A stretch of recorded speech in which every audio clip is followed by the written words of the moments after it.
Halo guys, balik lagi di channel Bang Onip, channel bahas alur komik. Di kesempatan kali ini saya akan menunjukkan video Against the God part 37. Sebelum ke ceritanya, yang mau teatirin kopi buat begadang agar Mimin bersemangat membuat video. Cerita berlanjut. Shinichi menyampaikan pesan dari presiden terkait tentang keberadaan Netherworld Undubara Flower.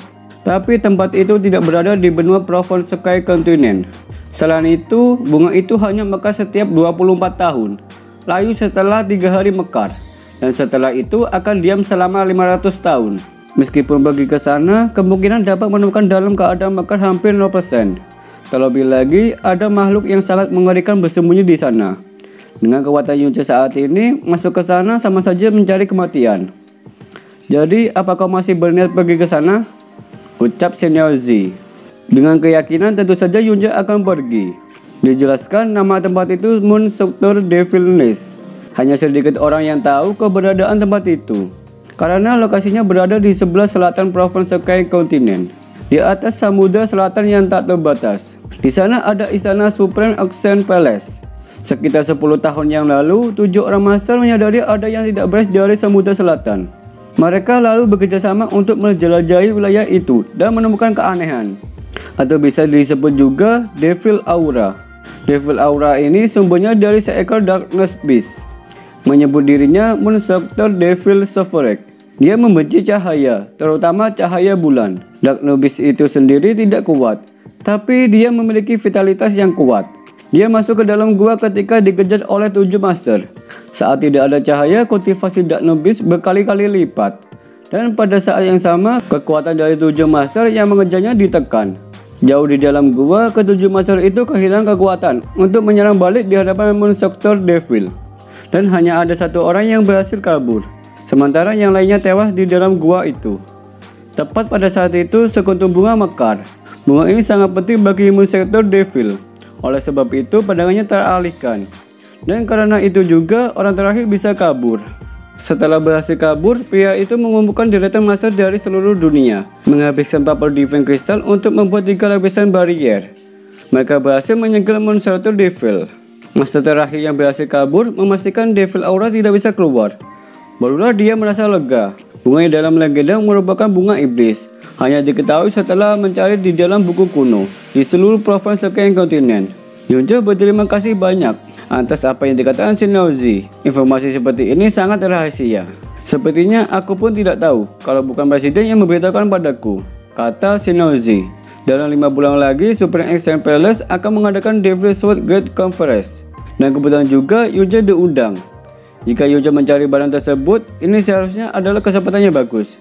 Seiring berjalan waktu, berbicara mereka sudah terlalu lama, dengan saling menguntungkan satu sama lain. Kalau begitu, Yunce pamit undur diri dulu. Sebelum kepergiannya, Shinichi memberitahukan, di lantai 1 ada seorang yang Yunce kenal. Temuilah dia sebentar. Oke. Dengan begitu, Yunce beranjak pergi. Scene berpindah, masih di tempat guild pedagang Black Moon. Sekarang, Yunce sedang duduk santai bersama pria tua. Apa yang dikatakan Shinichi benar adanya. Pria itu adalah mertua Yunce, ayah dari King Yue, bernama Xia Hongyi. Mereka berdua saling mengobrol dari hati ke hati. Di tengah-tengah obrolan, Yunce menanyakan tentang keberadaan ibu mertua sangat misterius. Diceritakan 25 tahun yang lalu, pada saat muda, Hongyi berjalan di tengah badai salju. Di tengah perjalanan, dia menemukan seorang wanita yang tergeletak tak sadarkan diri. Lalu, Hongyi membawa perempuan itu ke Floating Cloud City. Saat wanita ini siuman, dia telah hilang ingatan.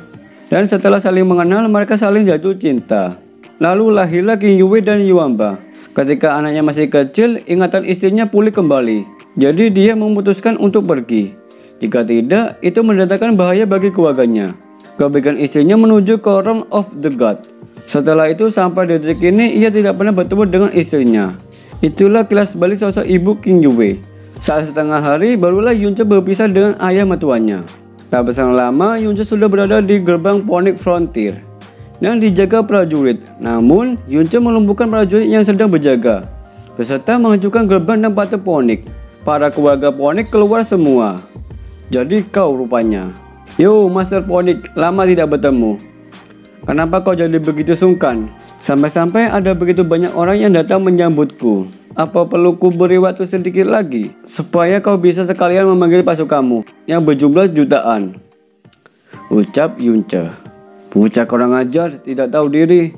3 tahun yang lalu, kau pernah mempermalukanku di muka umum. Hari ini kau menghancurkan gerbang dan patung dewa suci kami.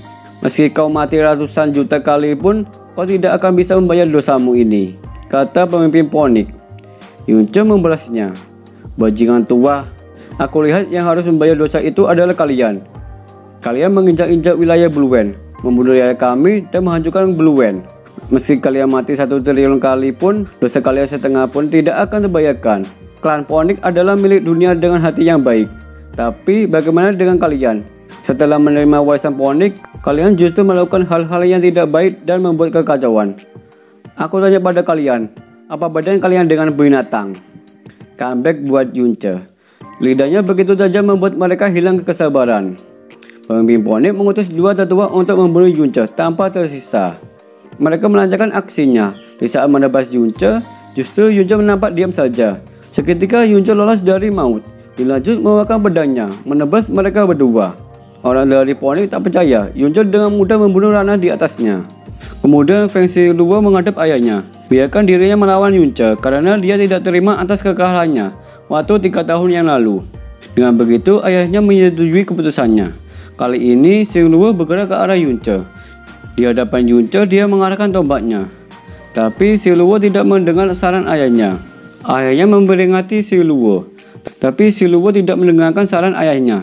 Dan benar saja Yunce mengeluarkan kekuatan Phoenix-nya, membuat Xiluo menghentikan serangannya. Lalu ia memberikan Xiluo, jika bergerak saja maka dipastikan dia tidak akan hidup. Tapi tangan Xiluo bergetar. Dengan begitu cepat tangan kanan Xiluo menerima serangan kejutan. Dia berteriak kesakitan. Terlebih lagi pemimpin Phoenix mengancam Yunce. Jika bertindak lebih jauh lagi maka dipastikan akan mati mengenaskan. Namun Yunce hanya tersenyum tipis. Ia kembali menyerang kedua tangannya. Yunce menegaskan tidak menerima bentuk ancaman seperti itu. Tetua menenangkan pemimpin Phoenix agar tidak memancing kemarahan Yunce. Sepertinya nyawa anaknya masih berada di tangan Yunce. Katakan, sebenarnya apa yang kau inginkan untuk bisa melahirkan anakku? Tanya ketua Hong Kong. Ternyata ketua memang mengerti cara berhadapan dengan orang. Kalau begitu, aku langsung ke intinya. Pertama, suruh pasukan Phoenix keluar dari Bluwen dalam waktu 30 hari. Dan tidak boleh menginjakkan kaki di Bluwen selama 100 tahun. Kedua, Hong Kong menuliskan sendiri dekret kekaisaran dan meminta maaf kepada Bluwen di hadapan semua orang. Ketiga, memberikan kompensasi pada Bluwen 10 miliar purple coin. Jika kau tidak menyetujuinya, tunggu saja untuk menjemput mayatnya. Para tetua dan pemimpin Phoenix menolak mentah-mentah. Penawarannya diberikan oleh Yunce. Ketua Phoenix mengeluarkan energi yang meluap di seluruh tubuhnya. Lalu dia menantang Yunce. Apa kau punya keberanian untuk membunuh putraku? Slash! Anaknya terbunuh di hadapan mata semua orang. Mereka terdiam sejenak melihat kegilaan Yunce. Ketua Phoenix mengamuk sejadi-jadinya. Ia murka atas perbuatan Yunce. Ia melepaskan serangan Stargate Broken Shadow. Yunce menghindari serangan yang dilancarkan ketua Phoenix. Pemimpin Phoenix diikuti tetua mengejar Yunce. Akan tetapi Yunce menggunakan teknik Extreme Miracle Lightning, lolos dari pengejarannya. Sebelum kepergiannya, Yunce mengatakan akan datang kembali. Persyaratan tidak sama lagi. Pemimpin Phoenix tak membiarkan Yunce kabur begitu saja. Dia memerintahkan murid sekte Phoenix dan penjaga kota agar menangkap Yunce sampai dapat, bagaimanapun caranya. Di balik pohon ada seorang berjubah yang sedang memata-mata. Di balik pohon ada seorang berjubah yang sedang memata-matai. Setelah kejadian tersebut, orang misterius ini pergi. Lalu kita dibawa ke tempat pedagang Black Moon. Ternyata orang tersebut tim pengintai Black Moon. Pria berjubah ini menceritakan kronologis yang terjadi di sana. General Z mengatakan untuk mengawasi pergerakan Yunce, tapi jangan sampai mengganggunya, apalagi membuka keberadaannya. Selain itu, jangan kehilangan jejak dari orang bernama Fan Juchen. Di kota setiap Phoenix, pemeriksaan ketat pada setiap orang di dalam kota oleh pasukan kerajaan, hingga ke rumah warga. Selain itu, ada seorang tyrannical mistik tingkat atas di setiap alun-alun kota Phoenix. Mereka berjaga sampai pagi hari. Sekte Phoenix melalui malam hari ini dengan damai, tanpa ada masalah. Meski Yunce tidak muncul, Diperlihatkan pemimpin bersama tetua sedang melihat situasi saat ini. Pemimpin Heng Kong menanyakan kabar Yunce saat ini. Dilaporkan berdasarkan informasi dari berbagai pihak, kemungkinan besar bocah itu telah melarikan diri dari kota. Dari pencarian sejauh 100 mil, namun tidak terlihat ada sedikit pun jejak dari Yunce. Di tengah-tengah obrolan mereka, boom! Terjadi ledakan besar di tengah kota. Ketua Heng Kong dan tetua segera meluncur ke sana. Sesampainya di sana terlihat di balik kepulan asap ada seseorang. Dan ternyata itu adalah Yunce. Memegang anak ketua yang sudah tidak berdaya. Lagi-lagi Yunce diancam seperti itu. Yunce yang tak suka diancam, apalagi dia tidak tahu situasinya saat ini. Lalu Yunce mengancam mereka. Ia menawarkan persyaratan. Pertama, suruh pasukan Phoenix keluar dari Bulwen dalam waktu 25 hari. Dan tidak boleh menginjakkan kaki di Bulwen selama 200 tahun. Kedua, Feng Heng Kong menuliskan sendiri dekret kekaisaran dan meminta maaf kepada Bulwen di hadapan semua orang. Ketiga, memberikan kompensasi pada Bulwen yaitu 20 miliar purple coin. Selain itu, serahkan wilayah Red Jade yang berada di perbatasan timur laut Phoenix Empire. Heng Kong kesal, itu suatu penghinaan terhadap setannya. Tanpa pikir panjang, Heng Kong melakukan serangan kepada Yunce. Meskipun ada putra yang masih di tangan Yunce, dia berniat mengorbankan anaknya untuk membunuh Yunce. Serangan dilancarkan oleh pemimpin Phoenix begitu besar. Tapi dengan cerdiknya, Yunce melempar putra pemimpin Phoenix agar memblokir serangan ayahnya. Boom! Anaknya lenyap sekejap mata. Lagi-lagi Yunce tengil memprovokasi Heng Kong. Tidak peduli seberapa kejamnya seseorang, dia tidak akan membunuh anaknya sendiri. Dengan begitu, dia termakan provokasi Yunce. Heng Kong memerintahkan para tetua untuk menangkapnya. Memastikan tubuhnya secara utuh, akan memotong dagingnya sedikit demi sedikit dan memakannya. Kini Yunce dikepung berbagai arah. Serangan pun dilepaskan bersama-sama. Heng Kong tertawa lepas. Ceplom! Tanpa diduga, Yunce lolos dari sergapan mereka menggunakan Phoenix Spirit. Tak membuang kesempatan, Yunce sekalian kabur. Sebelum jauh meninggalkan tempat tersebut, ia berkata, "Putramu masih banyak, jadi waktu kita masih panjang. Sampai bertemu kembali." Setelah kepergian Yunce, dia memanggil para tetua. "Sampaikan perintahku pada pasukan barat dan timur untuk menyerang Bulwen dan habisi semua orang kecuali Chang Yue. Sedangkan pasukan lainnya mulai pembantaian. Aku ingin tidak ada yang tersisa di seluruh Bulwen." Lalu para tetua menjalankan rencananya. "Yunce, kau tidak ada di Bulwen. Jadi aku akan lihat bagaimana mereka melindungi kota itu. Saat aku berhasil menangkap Chang Yue, aku mau kau mati," ucap tetua Heng Kong dengan ekspresi marah. Xin berkati ke tempat Bulwen. Kedua pasukan Phoenix timur dan barat bertemu di tengah. Jumlah mereka 400.000 pasukan berjalan dan berkuda. Mereka mengepung Bulwen dalam satu malam. Dan hal ini tidak bisa dihindari. Di saat situasi mencekam, Yuanba turun dari langit dan membunuh 400.000 pasukan Phoenix dalam satu serangan. Yuanba menyelamatkan Bulwen dari bencana. Saat informasi dari barisan depan tiba, Feng Heng Kong sangat marah. Dan para menteri terdiam. Hanya Felinglah satu-satunya yang berani membuka suara dan memberikan saran. Rencananya menggunakan Phoenix Sealing Imprisonment dalam legenda yang katanya bisa membuat orang dengan darah Phoenix tidak akan bisa berkutik dalam seketika. Rencana tersebut dijalankan. Mereka secara diam memasang area Phoenix Sealing Imprisonment dan menunggu Yunce untuk terjebak di dalamnya. Akan tetapi Yunce memantau dari kejauhan. Keesokan harinya, di pagi hari yang cerah ini, Yunce sangat bersemangat mengawali harinya. Jasmine mengingatkan kepada Yunce agar dirinya tidak memandang rendah Sete Phoenix. Hanya karena menang beberapa kali berturut-turut, ia merasakan adanya aura super mistik di sana, dan tidak hanya satu. Yunce menenangkan Jasmine agar tenang saja. Mulai hari ini, Yunce akan membuat mereka tahu apa itu mimpi buruk yang sebenarnya. Ia telah memberikan kesempatan pada Sete Phoenix. Kebaikan 2 hari yang lalu, sekarang mereka harus membayarnya. Yunce meluncur ke tengah kota. Saat berada di tengah kota, ternyata di situ sangat sepi. Dan lagi warganya diusirkan. Terlebih lagi, semua pasukan Phoenix sudah tidak ada. Kenyataannya tidak ada pergerakan dari sfera mistik. Sepertinya Yunce mencium keanehan. Dilihat dari saat ini. Dan benar saja, Jasmine merasakan area Phoenix Sealing Imprisonment sekitar 1 kaki ke depan. Pantas saja Heng Kong tidak meminta para masa tua itu keluar. Ternyata dia telah menyiapkan hadiah besar bagi Yunce. Kau tenang saja, area tersebut tidak mempan untukmu. Karena kau memiliki Chaos God. Di dunia ini tidak ada kekuatan yang bisa menyegarnya. arah ini bukan apa-apa, itu bisa dianggap sebuah lelucon saja, kata Jasmine.